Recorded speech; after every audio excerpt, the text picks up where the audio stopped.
حضرت عثمان غنی رضی اللہ تعالیٰ عنہ، آپ کی عمر 34 سال تھی۔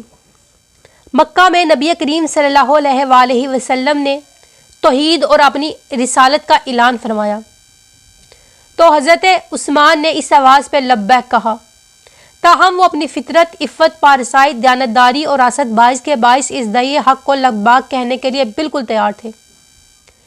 ایک روز وہ حضرت ابو بکر کے پاس آئے اور اسلام کے متعلق گفتگو شروع کی۔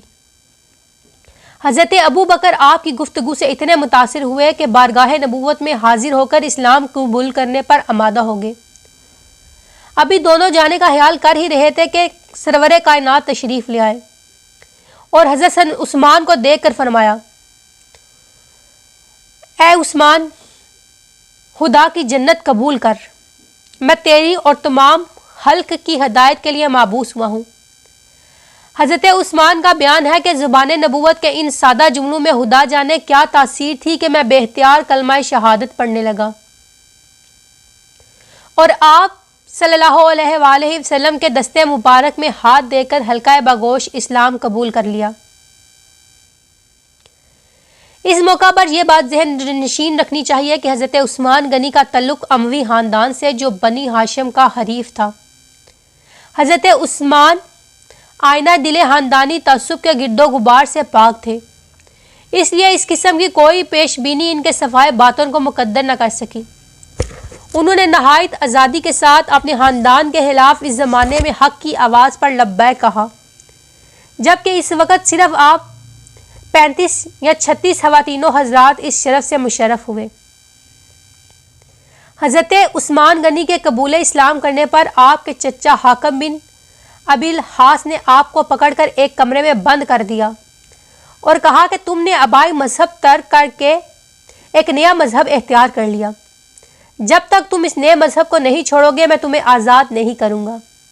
یہ سن کر حضرت عثمان غنی نے فرمایا، چچا، خدا کی قسم میں مذہب اسلام کبھی نہیں چھوڑوں گا اور اس دولت سے کبھی دستبردار نہیں ہوں گا۔ مکہ میں اسلام کی روز افزوں ترقی سے مشرکین قریش کے غیظ و غضب کی آگ روز بروز بڑھتی جا رہی تھی۔ حضرت عثمان غنی بھی اپنی وجاہت اور خاندانی عزت کے باوجود تمام مسلمانوں کی طرح جفاکاروں کے ظلم و ستم کا نشانہ تھے۔ ان کو خود ان کے چچا نے باندھ کر مارا۔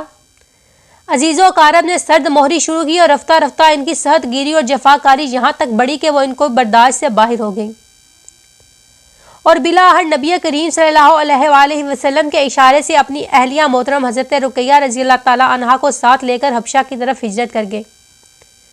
چنانچہ یہ پہلا قافلہ تھا جو حق و صداقت کی محبت میں وطن اور اہل وطن کو چھوڑ کر جلا وطن ہوا۔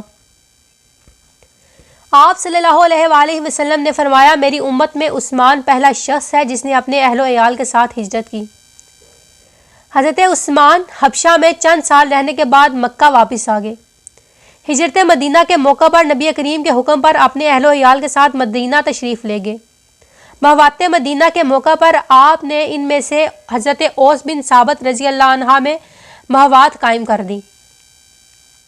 حضرت ابن السور الفہمی بیان کرتے ہیں کہ میں حضرت عثمان کے پاس اس وقت گیا جب آپ محصور تھے۔ آپ نے مجھے فرمایا کہ میری 10 خصلتیں اللہ کے پاس محفوظ ہیں۔ میں اسلام قبول کرنے والا چوتھا شخص ہوں۔ رسول صلی اللہ علیہ وآلہ وسلم نے اپنی 2 صاحبزادیوں کو میرے عقد میں دیا۔ میں کبھی گانے بجانے میں شریک نہیں ہوا، میں کبھی لہو لہب میں مشغول نہیں ہوا، میں نے کبھی کسی برائی اور بدی کی تمنا نہیں کی، میں نے کبھی اپنا سیدھا ہاتھ اپنی شرمگاہ کو نہیں لگایا۔ اسلام لانے کے بعد میں نے ہر جمعہ کو اللہ تعالیٰ کے لیے ایک غلام آزاد کیا، اگر اس وقت ممکن نہ ہوا تو بعد میں آزاد کیا۔ زمانہ جہلیت یا عہد اسلام میں کبھی زنا کا مرتکب نہیں ہوا۔ عہد جہلیت اور زمانہ اسلام میں کبھی چوری نہیں کی۔ رسول خدا کے زمانے کے مطابق میں نے قرآن مجید کو جمع کیا۔ حضرت فاروق اعظم رضی اللہ تعالیٰ عنہ نے زخمی ہونے کے بعد حضرت ابو طلحہ انصاری، حضرت اوس بن ثابت رضی اللہ عنہ اور حضرت مقدار بن الاسود رضی اللہ عنہ کی ہدایت کی کہ حضرت علی، حضرت عثمان، حضرت زبیر، حضرت سعد، حضرت عبد الرحمن اور حضرت طلحہ رضی اللہ عنہ کو ایک مکان میں جمع کرنا، کسی کو ان کے پاس آنے جانے نہ دینا۔ 3 روز کے اندر یہ احباب اتفاق رائے سے اپنے میں سے کسی ایک کو خلیفہ بنا لیں، اور اگر اختلاف آراء میں ہو تو کثرت رائے پر عمل کیا جائے۔ جب تمام حضرات اکٹھے ہوئے تو حضرت عبد الرحمن بن عوف رضی اللہ عنہ نے اپنے آپ کو دستبردار کر لیا اور فرمایا، میں اپنے آپ کو اس جماعت سے علیحدہ کرتا ہوں، میں خلیفہ کے انتخاب کی خدمت کو انجام دوں گا۔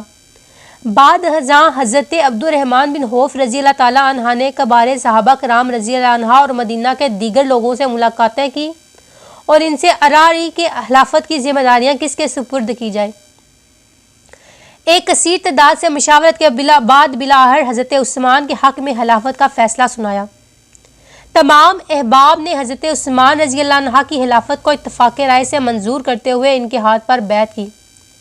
جب اہل شورا نے حضرت عثمان رضی اللہ تعالیٰ عنہ کے ہاتھ پر بیعت کر لی تو وہ بہت اداس ہو کر کھڑے ہوئے اور منبر رسول پر آ کر حمد و ثنا صلوات اللہ کے بعد یوں خطبہ دیا، تم گلہ بند گھر میں اپنے آپ کو سمجھتے ہو اور عمر کے بقیہ حصے میں ہو، اس لیے تم اپنی زندگی میں بہت جلد نیک کام سر انجام دو، اور جو نیک کام تم کر سکتے ہو اس سے دریغ نہ کرو، کیونکہ تمہیں صبح و شام کوچ کرنا ہوگا۔ آگاہ ہو جاؤ کہ دنیا مکر و فریب میں لپٹی ہوئی ہے، اس لیے تمہیں زندگی کے فریب میں مبتلا نہ کر دے۔ تمہیں گزری ہوئی باتوں سے عبرت حاصل کرو اور سرگرمی کے ساتھ نیک کام کرو اور غافل نہ رہو، کیونکہ وہ خدا تم سے غافل نہیں ہے۔ وہ دنیا دار اور ان کے فرزند کہاں ہیں جنہوں نے دنیا میں عمارتیں تعمیر کی اور عرصہ دراز تک کی نعمتوں سے لطف اندوز ہوتے رہے؟ کیا دنیا نے انہیں چھوڑا ہے؟ تم بھی دنیا کو وہی پھینک دو جہاں اللہ تعالیٰ نے پھینکا ہوا ہے۔ آخرت کے طلبگار رہو، کیونکہ اللہ نے دنیا کی کیا ہی اچھی مثال دی ہے۔ اے پیغمبر صلی اللہ علیہ وآلہ وسلم، تم انہیں دنیا کی زندگی کی مثال بیان کرو کہ وہ پانی کی طرح ہے جسے ہم نے آسمان سے نازل کیا۔ حضرت عمر فاروق نے اپنے عہد میں شام، مصر اور ایران کو فتح کر لیا تھا، نیز ملکی نظم و نسق اور طریقہ حکمرانی کی ایک مستقل دستور العمل بنا دیا تھا۔ اس لیے حضرت عثمان کے لیے میدان صاف تھا۔ انہوں نے صدیق اکبر کی نرمی اور ملاطفت اور فاروق اعظم عنہ کی سیاست کو اپنا شعار بنایا اور 1 سال تک قدیم طرز طریقہ نظم و نسق میں کسی قسم کا تغیر نہیں کیا۔ البتہ خلیفہ سابق کی وصیت کے مطابق حضرت سعد بن وقاص رضی اللہ تعالیٰ عنہ کو مغیرہ بن شعبہ رضی اللہ تعالیٰ عنہ کی جگہ کوفہ کا والی بنا کر بھیجا۔ یہ پہلی تقرری تھی جو حضرت عثمان رضی اللہ تعالیٰ عنہ کے ہاتھ سے عمل میں آئی۔ عہد عثمانی میں فتوحات کا سلسلہ نہایت وسیع ہوا۔ افریقہ میں طرابلس، الجزائر، رقہ، مراکش، اسپین 27 ہجری میں مفتوح ہوئے۔ ایران کی فتح تکمیل کو پہنچی۔ ایران کے متسلح ملکوں میں افغانستان، خراسان اور ترکمانستان کا ایک حصہ زیر نگیں ہوا۔ دوسری سمت 31 ہجری میں آرمینیا اور آذربائیجان کی فتح کے بعد اسلامی سرحد کوہ کاف تک پھیل گئی۔ اس طرح ایشیائے کوچک کا ایک وسیع خطہ فتح ہوا۔ ہجری فتوحات کا آغاز حضرت عثمان کے عہد خلافت سے ہوا۔ حضرت عمر کی احتیاط نے مسلمانوں کو سمندری خطرات میں ڈالنا پسند نہ کیا۔ ذوالنورین کی اولو العزمی نے خطرات سے بے پرواہ ہو کر ایک عظیم الشان بیڑا تیار کر کے جزیرہ قبرص پر 28 ہجری میں اسلامی علم بلند کیا، اور بحری جنگ میں 31 میں کیسر روم کے بیڑے کو، جس میں 500 جنگی جہاز شامل تھے، ایسی شکست دی کہ پھر رومیوں کو کبھی ہجری حملہ کرنے کی ہمت نہ ہوئی۔ اسلامی حکومت کی ابتدا نظام شورا سے ہوئی۔ فاروق اعظم نے اس کو مکمل اور منظم کر دیا۔ حضرت عثمان نے بھی اس نظام کو اپنے ابتدائی عہد میں قائم رکھا، لیکن آخر میں بنو امیہ کے استثلیہ نے اس میں برہمی پیدا کر دی۔ مروان بن حاکم نے حضرت عثمان رضی اللہ تعالیٰ عنہ کے اعتماد اور سادگی سے ناجائز فائدہ اٹھا کر خلافت کے کاروبار میں پورا اثر رسوخ استعمال کرنا شروع کر دیا۔ جب کبھی آپ کو کسی معاملے کی طرف توجہ دلائی جاتی تو آپ فوراً اس کی تدارک کی صحیح ضرور کرتے، نیک مشوروں کو قبول کرنے میں تامل نہ فرماتے۔ چنانچہ ولید بن عقبہ کی بادہ نوشی کی طرف توجہ دلائی گئی تو تحقیق کے بعد انہوں نے فوراً اس کو معزول کر دیا اور شرعی حد جاری کی۔ اس طرح جب حضرت طلحہ رضی اللہ تعالیٰ عنہ نے ملک میں عام تحقیقات کے لیے وفد بھیجنے کا مشورہ دیا تو فوراً اس کو تسلیم کر لیا۔ ملکی اور انتظامی معاملات میں حکم وقت دوسرے غیر ذمہ دار اشخاص کے مقابلے میں نسبتاً بہتر اور صاحب رائے قائم کر سکتے ہیں۔ چنانچہ آج تمام مہذب حکومتوں میں عمل و حکام کی ایک مجلس شورا ہوتی ہے۔ خلیفہ وقت کا سب سے اہم فریضہ حکام اور اعمال کی نگرانی ہے۔ حضرت عثمان اگرچہ طبعاً نہایت نرم تھے، بات بات پر رکت طاری ہو جاتی اور ذاتی حیثیت سے تحمل، بردباری اور چشمے پوشی آپ کا شیوا تھی۔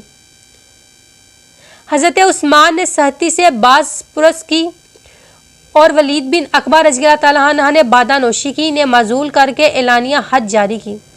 حضرت ابو موسیٰ اشعری رضی اللہ تعالیٰ عنہ نے امیرانہ زندگی اختیار کی تو انہیں بھی ذمہ داری کے عہدے سے سبکدوش کر دیا۔ حضرت عمر بن العاص رضی اللہ تعالیٰ عنہ مصر کے حراج میں اضافہ نہ کر سکے تو ان کو علیحدہ کر دیا۔ نگرانی کا عام طریقہ یہ تھا کہ دریافت حال کے لیے دربار خلافت سے تحقیقاتی وفد روانہ کیا جاتا جو تمام ممالک کا دورہ کر کے اعمال کے طرز عمل اور آیا کی حالت کا اندازہ کرتے تھے۔ ملکی حالات سے واقفیت پیدا کرنے کے لیے آپ کا یہ معمول تھا کہ جمعہ کے دن منبر پر تشریف لاتے تو خطبہ شروع کرنے سے پہلے لوگوں سے اطراف ملک کی خبریں پوچھتے اور ان کی بات نہایت غور سے سنتے۔ آپ کی طرف سے اعلان عام تھا کہ جس کسی کو کسی والی سے شکایت ہو وہ جج کے موقع پر بیان کر دے۔ اس موقع پر تمام اعمال لازمی طور پر طلب کیے جاتے تھے، اس لیے بالمشاقہ شکایتوں کی تحقیقات کر کے تدارک فرمائے۔ فاروق اعظم نے ملکی نظم و نسق کا جو دستور العلم مرتب کیا، حضرت عثمان رضی اللہ تعالیٰ عنہ اس کو بینہ باقی رکھا اور مختلف شعبوں کے جس قدر محکمے قائم ہو چکے تھے ان کو منظم کر کے ترقی دی۔ ملکی انتظام اور رعایا کی آسائشوں دونوں لحاظ سے اس امر کی ضرورت تھی کہ دارالحلوا کے تمام راستوں کو سہل اور آرام دہ بنایا جائے۔ چنانچہ حضرت عثمان نے مدینہ کے راستے میں موقع با موقع چوکیاں، سرائے اور چشمے بنوائے۔ نجد کی راہ میں مدینہ سے 24 میل کے فاصلے پر ایک نہایت نفیس سرائے تعمیر کی گئی۔ اس کے ساتھ ساتھ ایک مختصر بازار بھی بسایا گیا۔ نیز شیریں پانی کا ایک کنواں بنوایا جو بحر الصائب کے نام سے مشہور ہے۔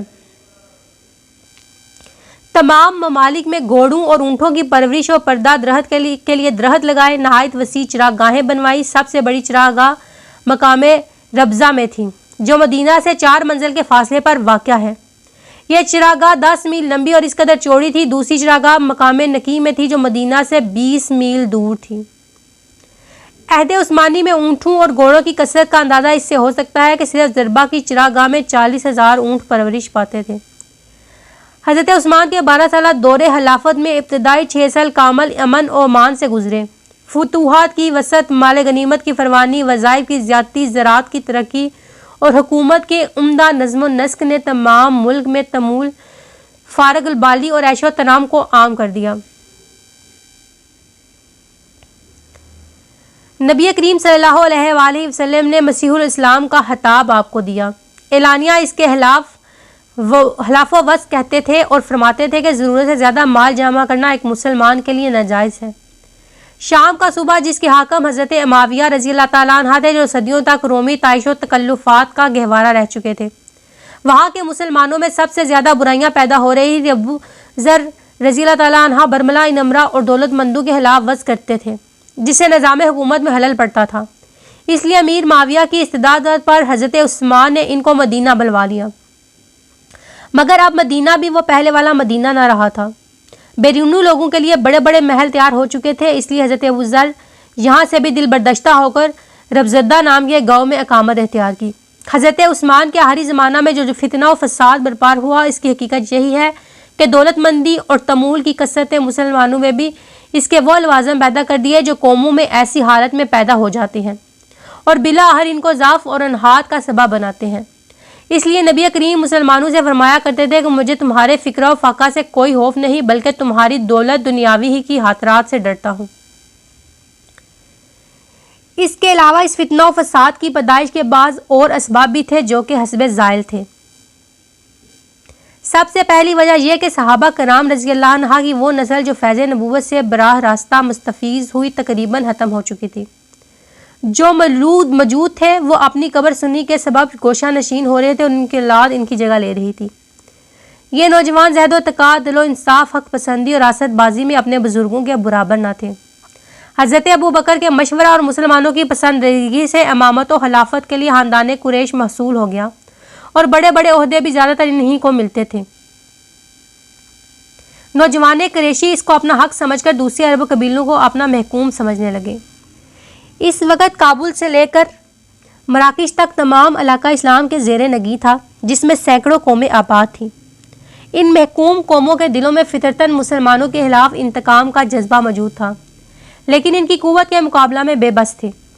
اس لیے انہوں نے سازشوں کا جال بچھایا، جن میں سب سے آگے مجوسی اور یہودی تھے۔ حضرت عثمان فطرتاً نیک، ذی مروت اور نرم ہو انسان تھے، لوگوں سے سختی کا برتاؤ نہیں کرتے تھے، اکثر چھوٹے جرائم کو بربادی سے اور حلم سے ٹال دیا کرتے تھے۔ اس سے شریروں کے حوصلے بڑھ گئے۔ ہر امام کی کامیابی کے لیے ضروری ہے کہ اس کا رکن اور اعمال اس کے مطیع و فرما بردار ہوں۔ اسلام کی دوسری نسل جو اب پہلی نسل کی جگہ لے رہی تھی، اس میں امام وقت کی اطاعت کا وہ مذہبی جذبہ نہ تھا جس طرح کا اول الذکر موجود تھا۔ ایسی حالت میں حضرت عثمان رضی اللہ تعالیٰ عنہ خلافت کے قیام و استحکام کے لیے اپنے قبیلہ بنی امیہ میں سے زیادہ افراد لینے پر مجبور ہوئے۔ مختلف محکوم قوموں کے شورشیا پسند اشخاص اس لیے حضرت عثمان کی خلافت کے درپے تھے کہ شاید ان کی حالت میں کوئی فرق پیدا ہو۔ الغرض ہر جماعت اپنی غرض کے لیے کوشش میں مصروف تھی، اس لیے خفیہ ریشہ دوانیاں شروع ہو گئی، اعمال کے خلاف سازشیں شروع ہو گئی اور امیر المومنین کو بدنام کرنے کی کوشش شروع ہو گئی۔ حضرت عثمان نے ان فتنوں کو جاننا چاہا، لیکن یہ آگ ایسی لگی تھی جس کا بجھنا آسان نہ تھا۔ فتنہ پردازوں کے دائرہ عمل روز بروز وسیع ہوتا گیا، یہاں تک کہ تمام ملک میں ایک خفیہ جماعت پیدا ہو گئی جس کا مقصد فتنہ و فساد برباد کرنا تھا۔ حضرت عثمان رضی اللہ تعالیٰ عنہ نے معلوم ہونے پر تقریباً 10 آدمیوں کو جو اس جماعت کے سرکردہ تھے شام کی طرف جلا وطن کر دیا۔ اس طرح بصرہ میں بھی ایک فتنہ جماعت پیدا ہو گئی۔ حضرت عثمان نے یہاں سے بھی کچھ آدمیوں کو ملک بدر کر دیا، لیکن فتنے کی آگ اس حد تک بڑھ چکی تھی کہ یہ معمولی چھینٹے اس کو بجھا نہ سکے۔ مصر سازش کا سب سے بڑا مرکز تھا۔ مسلمانوں کے سب سے بڑے دشمن یہودی تھے۔ ایک یہودی نسل نو مسلم عبداللہ بن سبا نے اپنی حیرت انگیز سازشانہ قوت سے مختلف الحیال مفسدوں کو ایک مرکز پر متحد کیا۔ مفسدین کی جماعت تمام ملک میں پھیلی ہوئی تھی اور ان میں سے ہر ایک مطمع نظر مختلف تھا، اور آئندہ خلیفہ کے انتخاب کے بارے میں بھی ہر ایک کی نظر الگ الگ شخصیتوں پر تھی۔ اہل مصر حضرت علی کی عقیدت مند تھے، اہل بصرہ حضرت طلحہ کے، اہل کوفہ حضرت زبیر کے، اہل عراق کی جماعت تمام قریشوں سے عداوت رکھتی تھی اور ایک جماعت سرے سے اربوہی کے خلاف تھی، لیکن امیر المومنین حضرت عثمان کی معزولی اور بنو امیہ کی بیخ کنی پر سب باہم متفق تھے۔ عبداللہ بن سبا نے بڑی حکمت عملی سے ان اختلافات سے قطع نظر کر کے سب کو ایک مقصد یعنی حضرت عثمان کی مخالفت پر متحد کر دیا اور تمام ملک میں اپنے دائی اور سفیر پھیلا دیے تاکہ ہر جگہ فتنہ کی آگ بھڑکا کر بدامنی پیدا کی جائے۔ اس مقصد کے لیے دائیوں کو سب سے زیادہ جو طریقہ اپنانے کی ضرورت پیش آئی وہ بظاہر تو متقی و پرہیزگار بننا اور لوگوں کو وعظ و نصیحت سے اپنا متقد بنانا، اعمال کو تنگ کرنا اور ہر ممکن طریقے سے ان کو بدنام کرنے کی کوشش کرنا، ہر جگہ امیر المومنین کی کنبہ پرواری اور نا انصافی کی داستانیں مشہور کرنا۔ ان طریقوں پر نہایت مستعدی کے ساتھ عمل کیا گیا۔ ولید بن عقبہ والی کوفہ پر شراب نوشی کا الزام لگایا گیا اور حد بھی جاری کی گئی، جو در حقیقت ایک بڑی سازش کا نتیجہ تھی۔ اسی طرح حضرت ابو موسیٰ شیرر رضی اللہ تعالیٰ عنہ والی بصرہ کی معزولی بھی انہی ریشہ دوانیوں کا نتیجہ تھی۔ 31 ہجری میں جب کیسر روم نے 500 جنگی جہازوں کے بیڑوں کے ساتھ اسلامی سواحل پر حملہ کیا اور مسلمان بڑے خوف و ہراس میں مبتلا ہو گئے، اس وقت بھی یہ لوگ اپنی فتنہ انگیزی سے باز نہ آئے کہ حتیٰ کہ محمد بن ابی حذیفہ رضی اللہ تعالیٰ عنہ اور محمد بن ابی بکر بھی مفسدین کے دامے ترویز میں پھنس چکے تھے۔ مدینہ منورہ بھی مفسدین سے خالی نہ تھا۔ کبار صحابہ حضرت عثمان کے ساتھ تھے، اس لیے علانیہ اس جماعت کا کوئی اثر نہ ہوا۔ حضرت عثمان کے اخیر عہد یعنی 35 ہجری میں مفسدین مدینہ اس قدر بے باک ہو گئے کہ برینی مفسدوں کی مدد سے ان کو خود امیر المومنین پر دست ستم دراز کرنے کی ضرورت ہو گئی۔ فتنہ انگیز لوگ اپنے ناجائز مطالبات منوانے کے لیے حضرت عثمان پر دباؤ ڈالتے، مگر آپ کمال جرأت کا مظاہرہ فرماتے اور ان کو تسلیم کرنے سے انکار کرتے۔ مصر سے تعلق رکھنے والے لوگوں نے بھی نظام مملکت میں بے جا دخل اندازی شروع کی۔ آپ کے انکار پر انہوں نے آپ کے مکان کا محاصرہ کر لیا۔ ابتدا میں یہ محاصرہ نرم تھا۔ آپ رضی اللہ تعالیٰ عنہ مسجد میں آتے جاتے اور نماز کی امامت فرماتے، اور یہ لوگ آپ رضی اللہ عنہ کی ابتدا میں نماز بھی ادا فرماتے، لیکن بعد ازاں انہوں نے اس محاصرے کو مزید سخت کر دیا اور آپ کے گھر سے نکلنے پر بھی پابندی لگا دی، اور ان کا اپنا امیر غافی امامت کرنے لگا۔ ایک دن حضرت عثمان مکان کی چھت پر چڑھ کر نماز پڑھ رہے تھے کہ باغیوں نے مکان کی چھت پر چڑھ کر خطاب کرتے ہوئے فرمایا کہ کیا تمہیں معلوم ہے کہ جب نبی کریم صلی اللہ علیہ وآلہ وسلم ہجرت کر کے مدینہ تشریف لائے تو مسجد کی جگہ تنگ تھی، تو آپ نے فرمایا کہ کون اس زمین کو خرید کر وقف کرے گا، تو میں نے آپ صلی اللہ علیہ وآلہ وسلم کے حکم کی تعمیل کی۔ اب تم مجھے اس مسجد میں نماز پڑھانے سے روکتے ہو۔ کیا تمہیں معلوم ہے کہ جب رسول صلی اللہ علیہ وآلہ وسلم مدینہ تشریف لائے تو مدینے میں بحر روما کے سوا اور کوئی میٹھے پانی کا کنواں نہیں تھا، اور یہ کنواں یہودی کی ملکیت تھا۔ آپ صلی اللہ علیہ وآلہ وسلم نے ارشاد فرمایا کہ کون اس کنویں کو خرید کر عام مسلمانوں کے لیے وقف کرے گا اور اس کو اس سے بہتر جنت میں صلہ ملے گا، تو میں نے آپ صلی اللہ علیہ وآلہ وسلم کے حکم کی تعمیل کی، اور آج تم نے مجھے اسی کے پانی پینے سے محروم کر دیا۔ حضرت عثمان غنی نے فرمایا کہ جب رسول صلی اللہ علیہ وآلہ وسلم نے غزوہ تبوک میں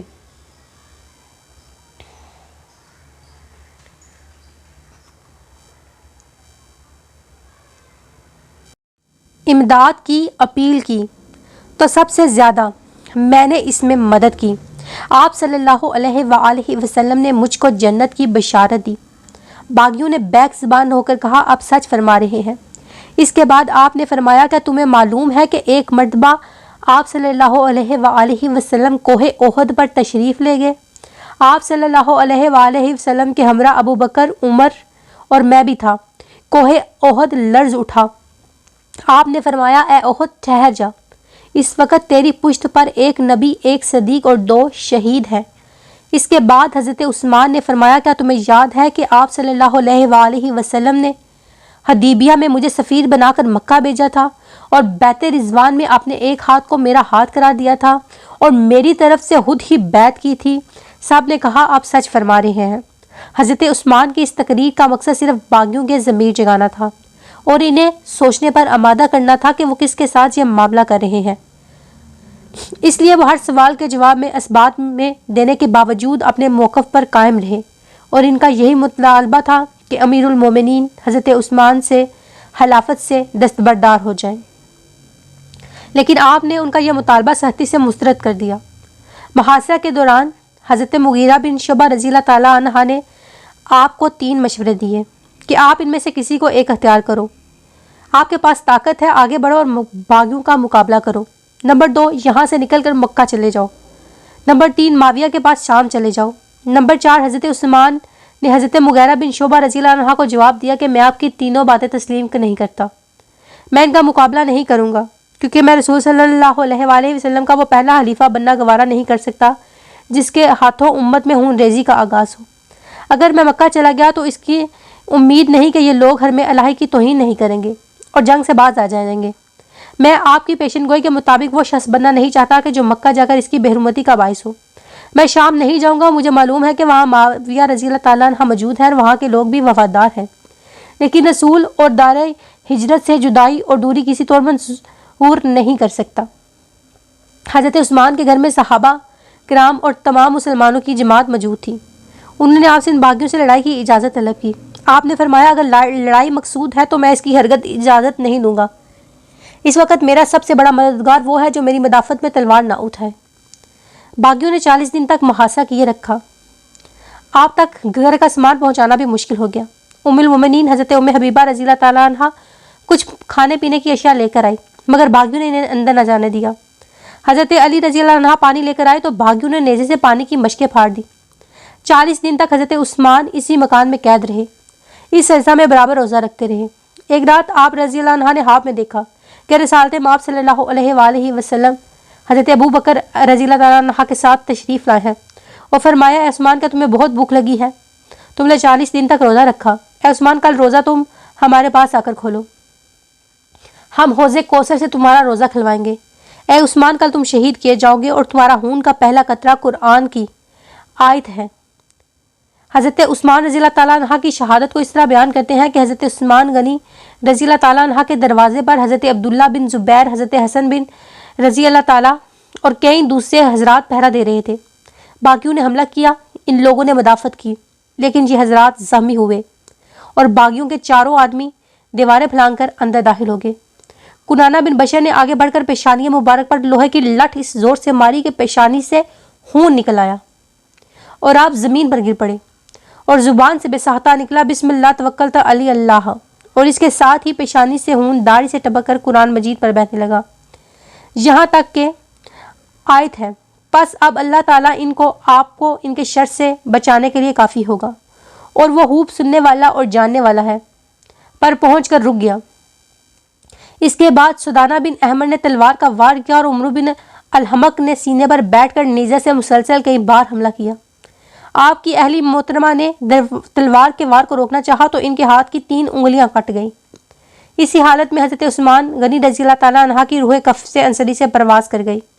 انا للہ و انا الیہ راجعون۔ یہ عظیم حادثہ جمعہ کے دن عصر و مغرب کے درمیان 18 ذی الحج 35 ہجری کو پیش آیا۔